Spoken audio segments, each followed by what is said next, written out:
किसी गांव में एक मोहन नाम का आदमी रहता था। उसके घर के सामने एक सुनार का घर था। सुनार के पास सोना आता रहता था और वह उस सोने से विभिन्न प्रकार के आभूषण बनाकर देता रहता था और इस तरीके से वह सुनार पैसे कमाता था। एक दिन उस सुनार के पास बहुत सारा सोना जमा हो गया। रात में पहरा देने वाले सिपाहियों को इस बात का पता लग गया। एक पहरेदार ने रात में उस सुनार को मार दिया और जिस संदूक में सोना था उसे उठाकर चल दिया। इसी बीच सामने रहने वाले मोहन को लघु शंका के लिए उठकर बाहर जाना पड़ा। उन्होंने पहरेदार को पकड़ लिया कि तुम इस संदूक को कैसे ले जा रहे हो। तो पहरेदार ने कहा, तुम चुप रहो, हल्ला मत करो, इसमें से कुछ तुम ले लो और कुछ मैं ले लूं। तो मोहन बोला, मैं कैसे ले लूं, मैं चोर थोड़े ही हूँ।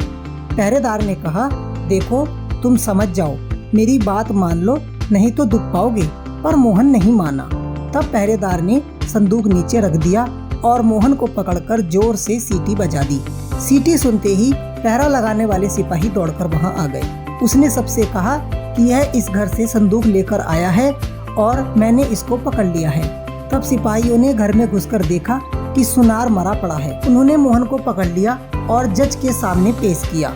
जज के सामने बहस हुई तो मोहन ने कहा कि मैंने नहीं मारा है, इस सुनार को इस पहरेदार सिपाही ने मारा है। सब सिपाही आपस में मिले हुए थे।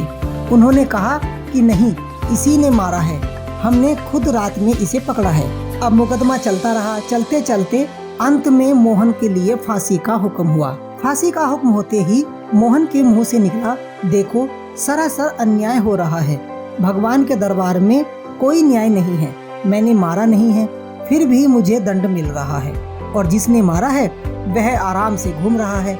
जज पर उसके वचनों का बड़ा असर हुआ कि वास्तव में यह सच बोल रहा है, इसकी किसी तरीके से जांच होनी चाहिए। ऐसा विचार करके जज ने एक उपाय किया। सुबह होते ही एक आदमी रोता चिल्लाता हुआ आया और बोला कि मेरे भाई की हत्या हो गई है सरकार, उसकी जांच कराइए। तब जज ने उस सिपाही और उस कैदी मोहन को मरे हुए व्यक्ति की लाश उठाकर लाने के लिए भेजा।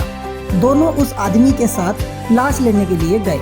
चारपाई पर लाश के ऊपर कपड़ा बिछा था, खून बिखरा पड़ा था। दोनों ने उस चारपाई को उठाया और उठाकर ले चले। साथ का जो आदमी था वो खबर देने के बहाने दौड़कर आगे चला गया।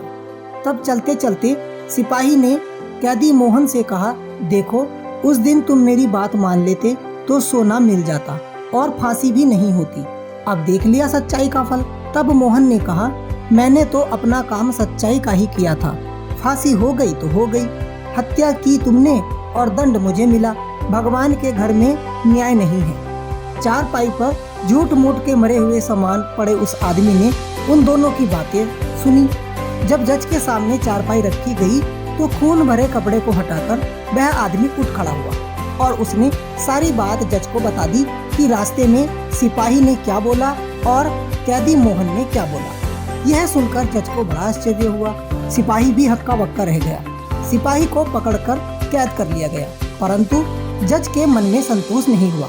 उसने उस कैदी मोहन को एकांत में बुलाकर कहा कि इस मामले में तो मैं तुम्हें निर्दोष मानता हूँ, पर सच सच बताओ कि इस जन्म में तुमने कोई हत्या की है क्या। वह बोला, बहुत पहले की घटना है। एक दुष्ट था जो छिपकर मेरे घर मेरी स्त्री के पास आया करता था। मैंने अपनी स्त्री को तथा उसको अलग अलग खूब समझाया पर वह नहीं माना। एक रात वह घर पर था और मैं अचानक आ गया। मुझे बहुत गुस्सा आया और मैंने चाकू से उसका गला काट दिया और घर के पीछे जो नदी है उसमें फेंक दिया और इस घटना का आज तक किसी को पता नहीं लगा। यह सुनकर जज बोला कि मैंने भी सोचा था कि मैंने किसी से आज तक घूस नहीं ली, कभी कोई बेईमानी नहीं की, फिर मेरे हाथ ने इसके लिए फांसी का हुक्म कैसे लिखा। अब मुझे संतोष हुआ है कि तुम्हें जो फांसी होगी वो बिल्कुल सही होगी। उसी पाप का फल तुम्हें यहाँ भोगना पड़ेगा और सिपाही को भी अलग से फांसी होगी। तो इस कहानी से हमें यह शिक्षा मिलती है कि मनुष्य के किए हुए पाप का फल उसे कब मिलेगा यह इसका कुछ पता नहीं है। लेकिन भगवान का जो विधान है वो विचित्र है। जब तक पुराने पुण्य हमारे प्रबल रहते हैं तब तक उग्र पाप का फल भी तत्काल नहीं मिलता।